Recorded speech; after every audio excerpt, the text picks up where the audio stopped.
जैसे कि पाकिस्तान में अब हमें करंटली डेयरी सेक्टर में इश्यूज मिल रहे हैं। पंजाब में मोस्टली फार्मर्स जो हैं वो जो हैं डेयरी से के दिल बर्दाश्ता हो चुके हैं, क्योंकि फीड कॉस्ट और मिल्क की जो सेल है उसमें काफ़ी अब कन्फ्लिक्ट आ रहे हैं। तो आज हम एक फार्म पे विज़िट करने आए हैं। तो इस फार्म का बेसिकली इश्यूज़ थे, इतने माइनर इश्यूज़ थे, ज़्यादा नहीं थे, बस रूटीन विज़िट आप इसको कह सकते हैं।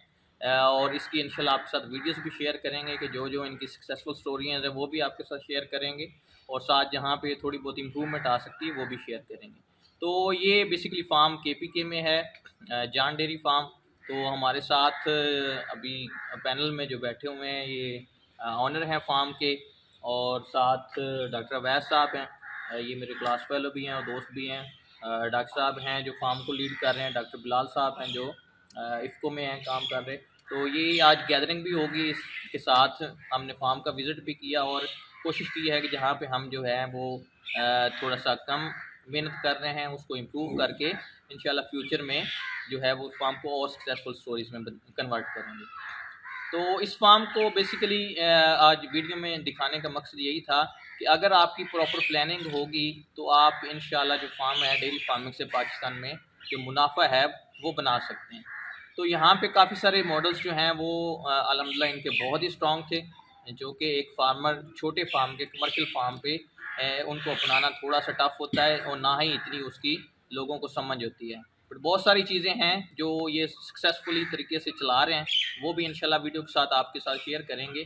तो एक तो ये हम पूछेंगे कि ये फार्म कब से स्टार्ट हुआ और इस फार्म का मकसद क्या था, शौक़ था या कि आया कि बाकायदा इसको बिज़नेस के तौर पे जो किया, और ये भी पूछेंगे कि साथ इनकी फ्यूचर प्लानिंग क्या है।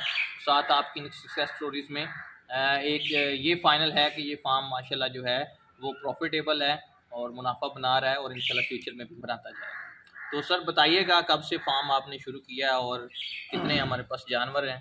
बिस्मिल्लाहिर्रहमानिर्रहीम। डॉक्टर साहब, ये फार्म हमारा 2016 से स्टार्ट हुआ है। हमने ऑस्ट्रेलिया से तकरीबन 20 एनिमल परचेज़ किए।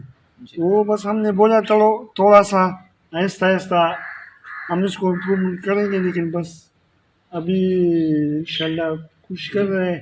फिर निशात डेयरी से हमने 110 ही पर ले लिए, ठीक है, उसकी भी हमने तो ऐसे बिजनेस चालू किया। ठीक है, पहले शौक था, अभी बस शौक बिजनेस में तब्दील हो गया। ठीक है। तो अभी हमारे पास कितने टोटल जानवर हैं? अभी हमारे पास तकरीबन 300 एनिमल है, 97 मतलब 100 पीपल है, 400 हमारा। ठीक हो गया। तो मज़ीद जो क्वेश्चन है वो डॉक्टर साहब से पूछते हैं कि डॉक्टर साहब फार्म को चला रहे हैं, इनको जो टेक्निकल क्वेश्चन हैं वो ज़्यादा बेहतर पता होंगे।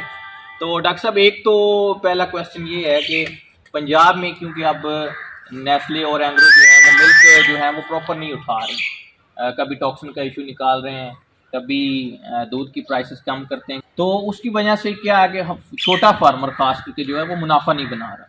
तो आपने अपने फार्म पे क्या वैल्यू एडिशन किया, आप किस तरह अपने मिल्क को जो है वो डिस्पोज कर रहे हैं या सेल कर रहे हैं? तो ये बेसिकली मैं समझना चाह रहा हूँ कि आपका मिल्क किस तरह आप मैंने जो अभी तक ऑब्जर्व किया आपसे पूछा कि आप मिल्क को सेल करते हैं, तो ये मॉडल थोड़ा सा समझाया कि आप किस तरह सेल करते हैं और इनमें मुश्किलात क्या हैं और ईजी क्या है इसमें। डॉक्टर साहब, पहले तो आपका बहुत बहुत शुक्रिया कि आपने यहाँ पे विज़िट किया, तो उसके लिए हम आपके ममनून हैं। आपने जो मेनली जो मिल्क का आपने कहा कि आप उसको किस तरह वो कर रहे हैं, बेसिकली आपको पता है कि पाकिस्तान के जो हालात हैं, जो फीड कॉस्ट जितनी ऊपर चली हुई हैं और जो सिनेरियो है, उसमें जो छोटा फार्मर है या कमर्शियल फार्मर है उसके लिए कोई ऑप्शन बचता ही नहीं सिवाय इसके कि उसके अपने पॉइंट्स हो और उस पर वो मिल्क अच्छी प्राइस पे सेल करे। केपीके का इशू ये है कि यहाँ पे हमें फीड कास्ट बनिस्बत पंजाब के और भी ज़्यादा पड़ती है।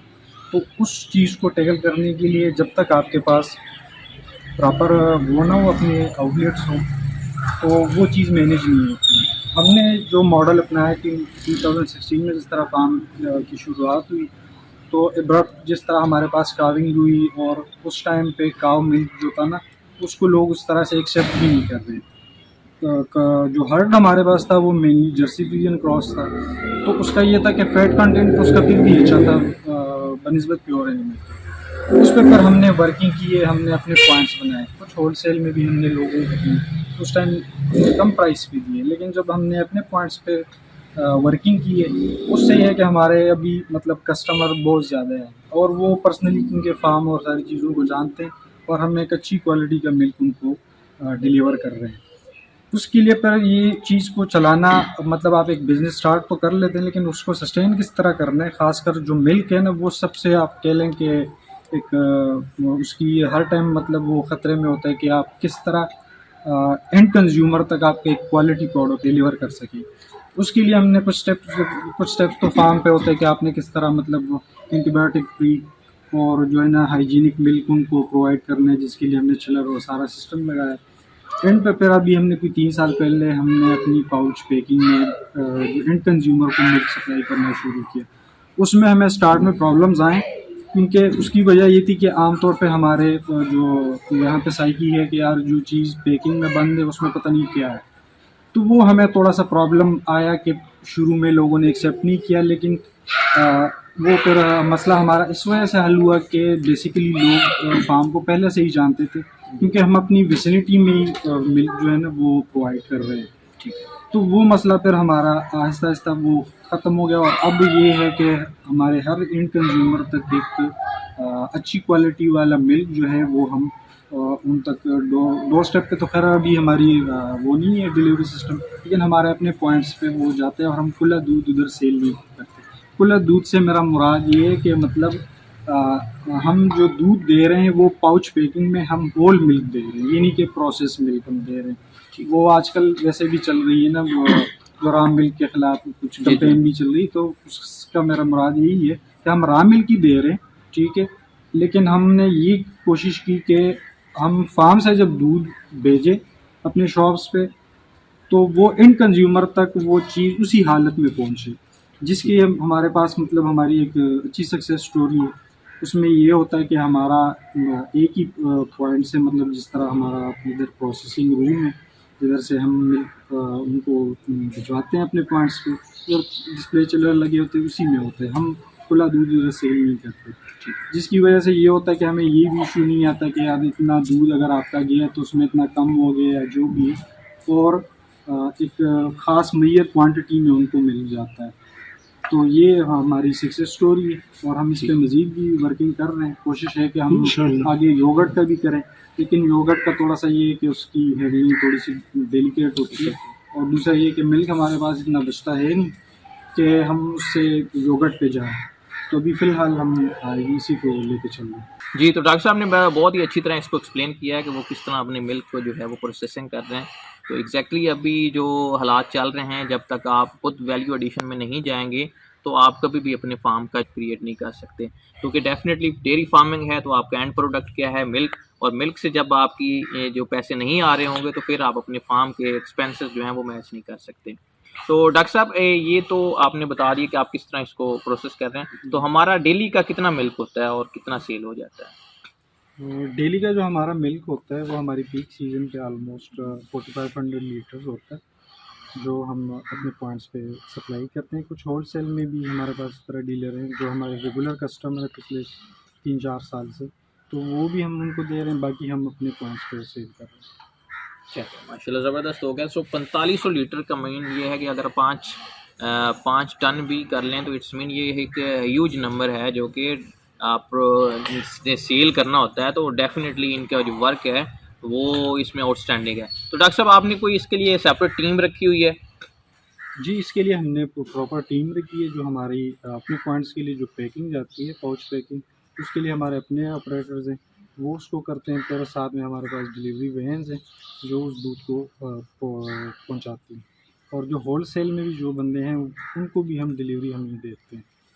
ठीक है, उधर तो अभी डॉक्टर साहब रेट क्या है, गर्मियों में क्या रेट होता है मिल्क का, और जो सर्दियों में है वो क्या रेट होता है आप नॉर्मली सेल का? रेट बेसिकली हमारा इस तरह, क्योंकि जो हमारे अपने पॉइंट्स हैं उस पे तो ऑलमोस्ट रेट जो क्या कहते हैं मार्केट के हिसाब से ही चलते हैं। कम तो मुश्किल से ही होते हैं, क्योंकि जो जितनी महंगाई आ रही है दूध की कीमत आपको बढ़ानी पड़ती है, तो उस वजह से वो कम नहीं होते। और होल सेल में भी, क्योंकि जो पिछले 2-3 ऑलमोस्ट 1.5-2 साल से जो सिनेरियो चल रहा है फीड कॉस्ट की, तो उसमें कॉस्ट जो है ना उसकी प्राइस वो बड़ी है, मतलब वो हमने कम नहीं की। सही।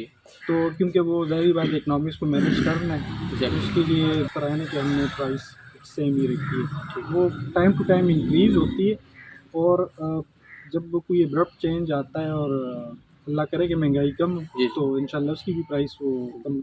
लेकिन बाकी मार्केट के लिहाज से हमने कोई 2-3 साल आप ऐसा कह लें कि हमने जो हमारे कस्टमर हैं उनको मतलब, बल्कि अभी तक भी कुछ इस तरह के पॉइंट्स हैं जिनसे हमारा दूध हम इन कंज्यूमर तक कम प्राइस में दे रहे हैं।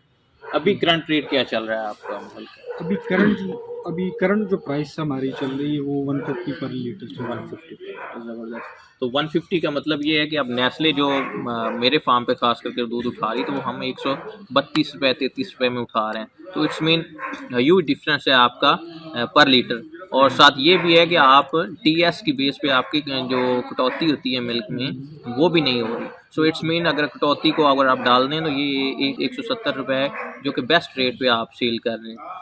तो डॉक्टर साहब एक बड़ा कॉमन सा क्वेश्चन आता है कि कस्टमर की सेटिस्फेक्शन किस तरह आप करते हैं, या उनकी तरफ से कंप्लेन क्या आती है मोस्टली मिल्क में जो आप प्रोसेसिंग में सेल में करते हैं, कस्टमर की जो कंप्लेन असल में जो हमारे या सेटिस्फाइड हैं मतलब? हाँ, मैंने आपको पहले भी बताया कि हमारे पास जो ब्रीड है वो जर्सी फ्रीजियन क्रॉस में ब्रीड है, तो उसके जो टोटल सालेट हैं या आप कह लें कि फैट परसेंटेज है वो अच्छी है। और पाकिस्तान में लोग ज़्यादातर फैट परसेंटेज अगर अच्छी हो तो उस मिल्क को वो पसंद करते हैं।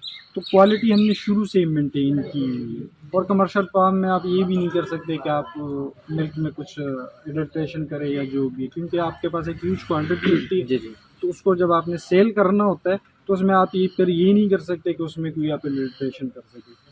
और कस्टमर की जो सेटिस्फेक्शन है या उनकी तरफ से जो हमें मेन कंप्लेन आती है, फ़िलहाल तो ये होता है कि हमारे पॉइंट्स पे दूध मतलब ज़्यादातर सेल हो जाता है, तो वो ये हमें इशू आता ही नहीं है कि परसों हमने दूध को प्रोवाइड किया और वो वहाँ पे मतलब लॉन्ग टाइम के लिए पड़ा रहा है, क्योंकि कस्टमर हमारे ज़्यादा हैं और मिल्क हमारा इस तरह हमने वो मैनेज किया है कि मतलब जितना हम प्रोड्यूस कर रहे हैं उतना हम सेल कर रहे हैं। मतलब हम ये नहीं कर रहे कि हम बाहर से दूध लेके वो बेचें, हम सिर्फ अपना मिल्क जो हमारा डेली का वो आता है हम वो करते हैं। तो उस तरह के मतलब हमारे पास अभी कंप्लेंट्स कम हैं। गर्मी में भी हम 4 डिग्री पे उसको पैक करते हैं और फिर उसी को हम अपने पॉइंट्स पे पहुंचाते हैं। तो एज सच कंप्लेन जो कस्टमर की तरफ से है वो नहीं है, क्योंकि मार्केट में दूध जो मिल रहा है तो उसके बनस्बत हमारे टीएस और फैट जो जितना है वो उसकी क्वालिटी और सारी चीज़ें अच्छी हैं। इस वजह से वो एक कंटिन्यूस ट्रस्ट उनका हमारे ऊपर बना हुआ जी है जी। और हमने भी उसको ख़राब करने की कोशिश नहीं की। सही। तो ये कंटिन्यूस स्ट्रगल है जो हमारी जारी है, तो इस वजह से उस तरफ से इश्यूज़ हैं। जी।